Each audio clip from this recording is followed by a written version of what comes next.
Lucas 23 e 33. Quando chegaram ao lugar chamado Caveira, ali o crucificaram, e aos malfeitores, um à direita e outro à esquerda. E dizia Jesus: Pai, perdoa-lhes, porque não sabem o que fazem. E repartindo os seus vestidos, lançaram sortes. E o povo estava olhando, e também os príncipes zombavam dele, dizendo: aos outros salvou, salve-se a si mesmo, se este é o Cristo, o escolhido de Deus. E também os soldados o escarneciam, chegando-se a ele e apresentando-lhe vinagres, e dizendo: se tu és o rei dos judeus, salva-te a ti mesmo. E também por cima dele estava um título escrito em letras gregas, romanas e hebraicas: este é o rei dos judeus. E um dos malfeitores que estavam pendurados blasfemava dele, dizendo: se tu és o Cristo, salva-te a ti mesmo e a nós. Respondendo, porém, o outro repreendia-o, dizendo: tu nem ainda temes a Deus, estando na mesma condenação? E nós, na verdade, com justiça, porque recebemos o que os nossos feitos mereciam, mas este nenhum mal fez. E disse a Jesus: Senhor, lembra-te de mim quando entrares no teu reino. E disse-lhe Jesus: em verdade te digo que hoje estarás comigo no paraíso. E era já quase a hora sexta, e houve trevas em toda a terra, até a hora nona. Escurecendo-se o sol, e rasgou-se ao meio o véu do templo. E clamando Jesus com grande voz, disse: Pai, nas tuas mãos entrego o meu espírito. E havendo dito isto, expirou. E o centurião, vendo o que tinha acontecido, deu glória a Deus, dizendo: na verdade, este homem era justo. E toda a multidão que se ajuntara a este espetáculo, vendo o que havia acontecido, voltava, batendo nos peitos.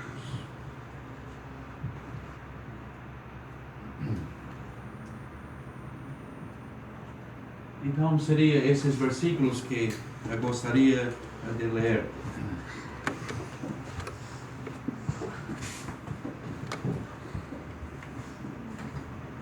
Como disse, uma passagem e uma leitura que muitos aqui têm ouvido, mas também há muitas pessoas aqui que hoje estão desfrutando de uma obra tão completa como esta, a qual acabamos de ler.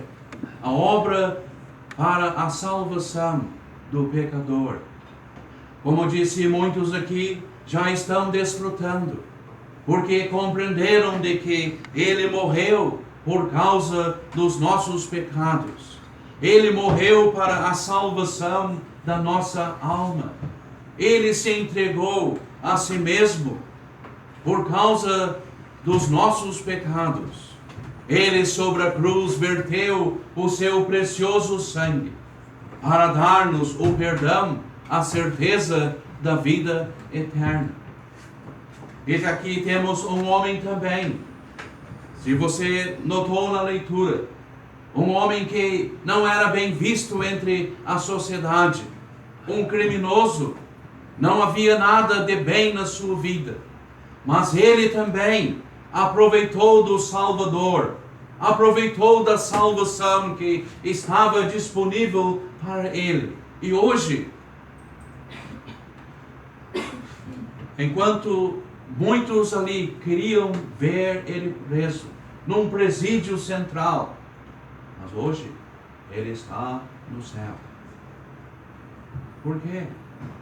Como nós notamos na leitura, ele reconheceu o seu pecado. Ele podia dizer ao outro, seu colega: nós estamos aqui por causa dos nossos feitos. Nós estamos aqui porque nós somos criminosos, somos ladrões, fomos presos. E aqui está agora a consequência que trouxe toda a nossa vida. Estamos sobre esta cruz. Mas o Senhor Jesus Cristo, nenhum mal fez.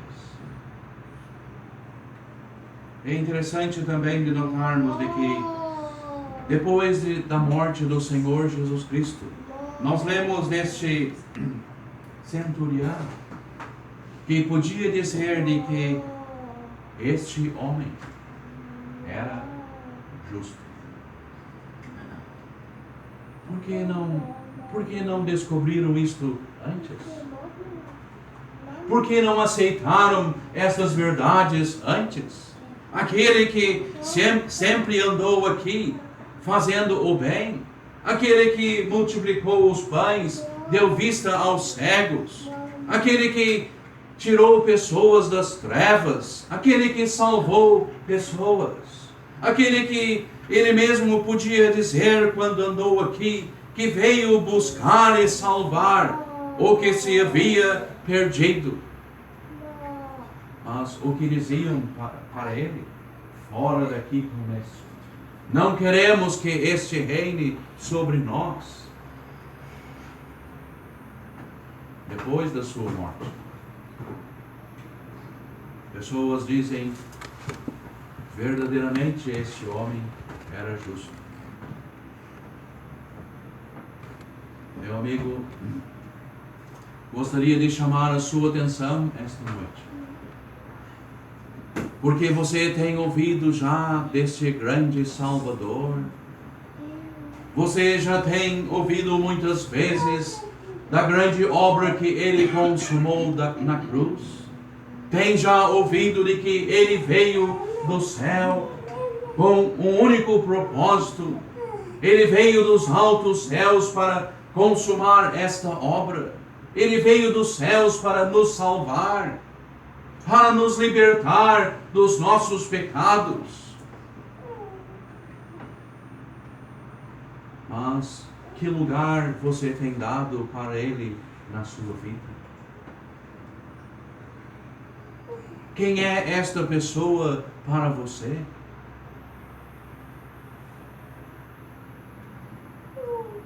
Será que um dia você há de dizer, realmente ele era o Salvador? Realmente ele podia me salvar? Sim, aquela obra que ele consumou na cruz, sim, tudo que ele fez a meu favor, ele era capaz e idôneo de salvar a minha alma. Mas tarde demais. Será que você há de reconhecer ele como Salvador tarde demais? Nesta cruz aqui, aquela multidão que estava à sua volta, será que havia alguém lá para ajudá-lo? Não. Como nós lemos, se tu és o Cristo, desça da cruz. Salvou os outros e não pode salvar a si mesmo? Tantos corações incrédulos, tantas pessoas querendo continuar nos seus pecados, com o seu coração endurecido para Deus e a sua palavra. E ali para eles não se passava aquela morte, aquela cruz. O que estava se dando no momento era como um espetáculo para eles. Sim. Meu amigo, o que você tem ouvido acerca desta pessoa? Uma reunião como esta, para você, como você trata? Como você tem ouvido sobre este assunto tão solene, de que a sua alma precisa ser salva, a sua alma está num caminho perigoso, a sua alma precisa estar preparada para a eternidade. E aonde você está se preparando? A quem você está recorrendo? Porque até o momento você tem rejeitado esta pessoa. Tem rejeitado o que ele fez na cruz. Tem ainda desprezado a grande salvação que foi preparada para você.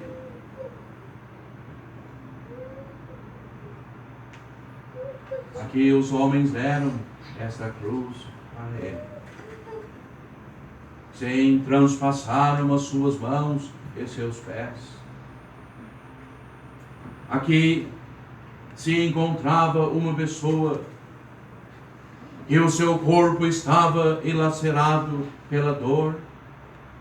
Aquele corpo que estava marcado por aquelas chicotadas.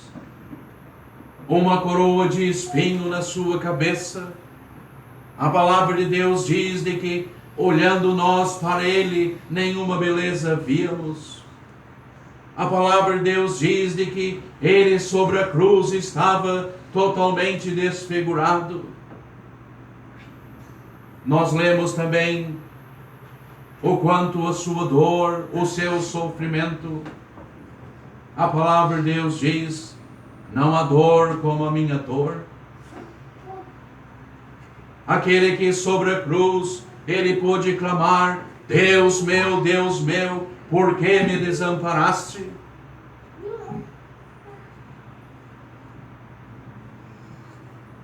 E como você tem pensado neste assunto?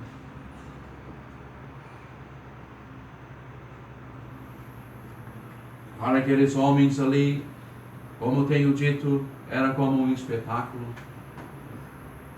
Mas para você, será que você tem compreendido que ele morreu pelos teus pecados? É como Pedro podia dizer: o justo padeceu por mim, o injusto, para levar-me a Deus. Será que você tem compreendido de que ele veio a este mundo para morrer numa cruz, para salvar a sua alma, para livrar ela da condenação eterna, para livrar você do inferno, do castigo?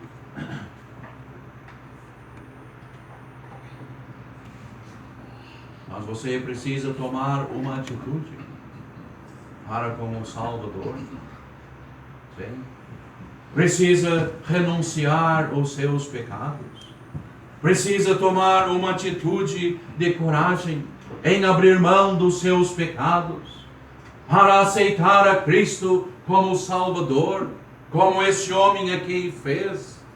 Reconheceu a gravidade dos seus pecados e de que era por causa dos seus pecados que ele ia morrer.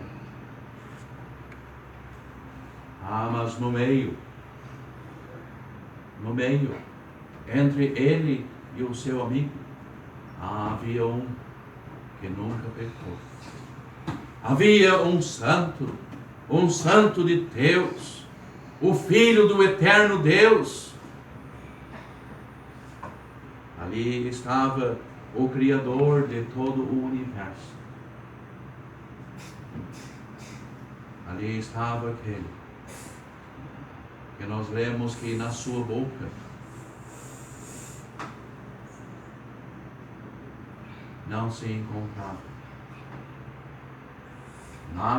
nada que pudesse contaminar alguém. Da sua boca não saiu engano.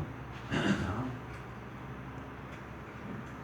Ali estava aquele, como o evangelista Lucas mesmo nos chama a atenção, ali estava o homem perfeito, que nunca desviou para a direita e nem para a esquerda. E como ele disse, de que veio fazer a vontade daquele que o enviou. Meu amigo, está na hora de você pensar. Está na hora de você parar e encarar o assunto a sério. Eu preciso resolver o problema dos meus pecados. Eu preciso tratar este assunto tão solene e importante.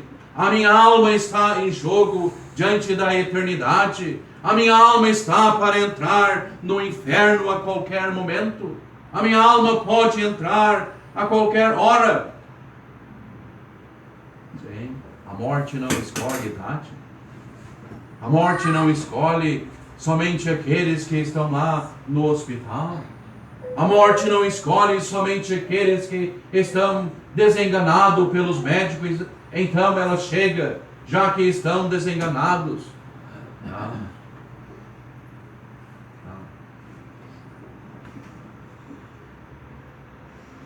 Lá no cemitério há sepulcros de vários tamanhos. Ela chega e leva para a eternidade. Como se encontra a sua alma hoje? Será que você poderia partir deste mundo aqui? Será que você poderia deixar este mundo aqui e ir para a eternidade?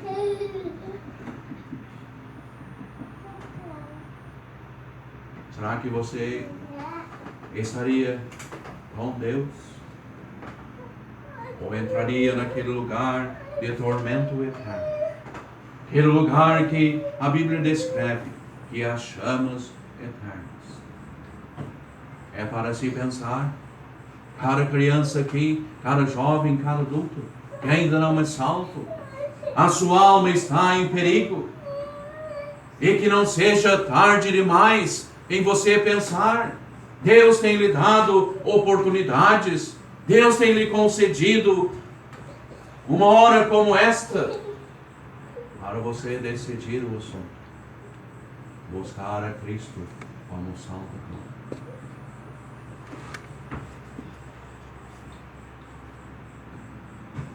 Nós podemos ver aqui que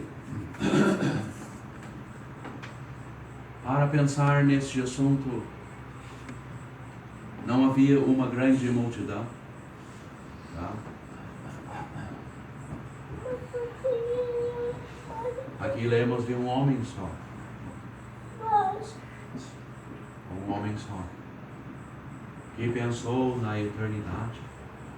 Senhor, lembra-te de mim quando entrares. Senhor, em verdade te digo,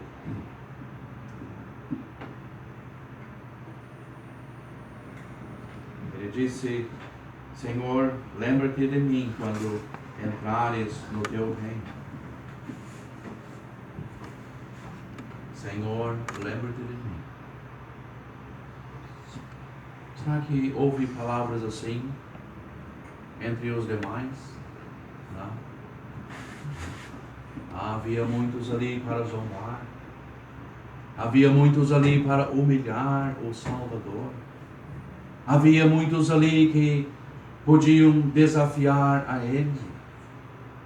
Se tu és o Cristo, desça da cruz. Mas o Senhor podia dizer, Pai, perdoa-os, porque não sabem o que fazem. Ele veio com um propósito.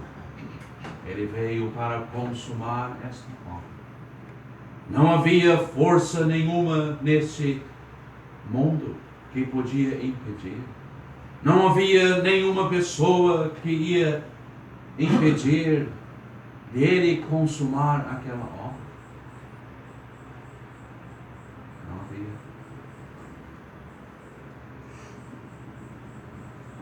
Porque, meu amigo, se ele não consumasse aquela obra,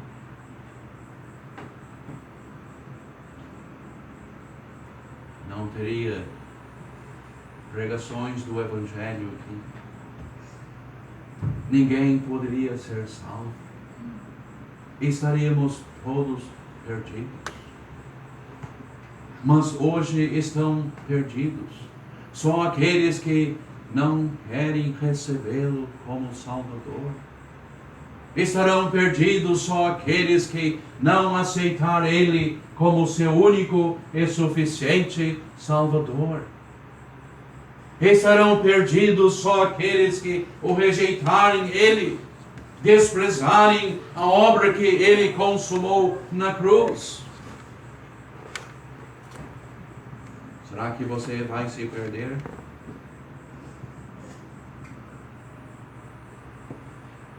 Porque Ele mesmo disse de que todo aquele que nele crê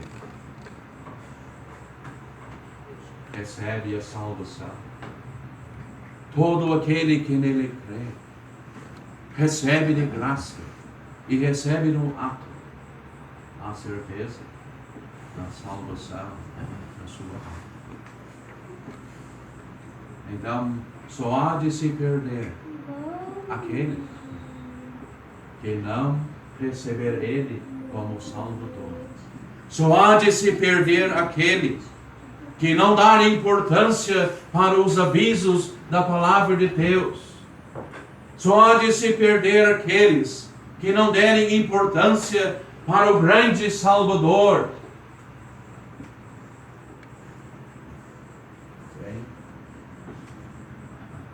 E sentimos que são muitas pessoas. Sim. Têm ouvido a mensagem do Evangelho, mas não tomam nenhuma atitude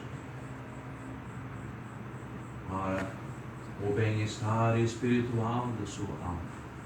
Não tomam nenhuma atitude para se preparar para a eternidade. Não sabemos o que passa na mente, nem no coração. Não sabemos se pensam, olha, mas um dia eu vou decidir este assunto. Um dia eu vou começar a pensar.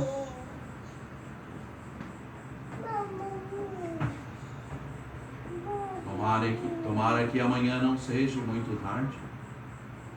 Sim. A Bíblia diz de que hoje é o dia da salvação. Tiago diz, não presumas do dia de amanhã. Não sabemos o que vai produzir o dia. Sim, muitos têm feito muitos planos. Mas, se vão concluir, isso não sabemos. Meu amigo, pense no bem-estar espiritual da sua alma. Pense no seu caso. Pense em você mesmo. Você precisa tratar o assunto. Você precisa buscar a salvação. Creia no Senhor Jesus Cristo e serás salvo.